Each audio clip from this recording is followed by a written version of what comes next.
12 Ukrainiens ont été blessés samedi dans un bombardement russe à Voznesensk, ville située non loin d'une centrale nucléaire dans le sud du pays. Bonjour et bienvenue sur la chaîne S Magazine TV. Pour ceux qui ne sont pas encore abonnés, cliquez sur le bouton et activez la clochette pour ne rien manquer de notre prochaine vidéo. Selon des informations préliminaires, 12 personnes dont 3 enfants ont été blessés. 2 enfants sont dans un état grave après cette attaque dans la région de Mykolaïv, a indiqué le parquet sur la messagerie Telegram.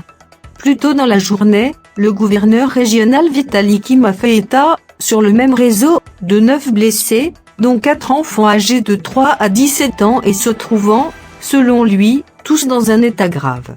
Voznesensk se trouve à une vingtaine de kilomètres à vol d'oiseau de la centrale nucléaire ukrainienne de Privdeno-Ukrainsk, deuxième plus puissante en Ukraine, qui compte au total 4 centrales atomiques.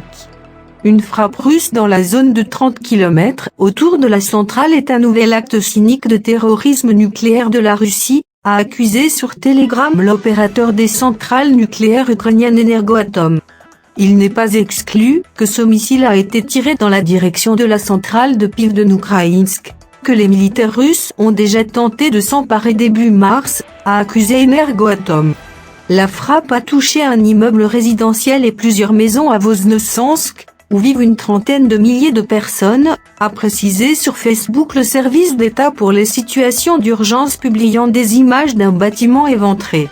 La région de Mykolaïv, qui subit régulièrement de violents bombardements russes, est voisine de celle de Kherson, presque entièrement occupée par les troupes russes depuis le lancement fin février par Moscou d'une attaque sur l'Ukraine.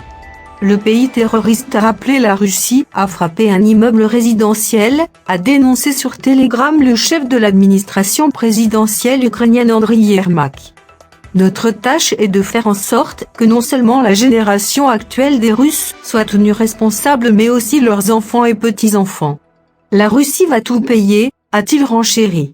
L'armée ukrainienne a par ailleurs indiqué samedi sur Telegram avoir abattu 4 missiles de croisière russes de type calibre près de la ville de Dnipro, centrés lancés depuis la mer Noire, à l'aide d'un système de défense anti-aérienne S-300. Le maire exilé de Melitopol, ville de la région de Kherson occupée par les Russes, Ivan Fedorov, a de son côté affirmé dans la matinée sur Telegram que les Ukrainiens avaient bombardé une base militaire russe dans cette ville occupée. Sur le terrain, l'armée ukrainienne a fait état samedi de tentatives d'offensive russe notamment dans la région de Donetsk, près des localités de Bakhmout, Zaïtsev et Kodyma. Les combats se poursuivent, a précisé l'état-major des forces armées ukrainiennes, dans un communiqué.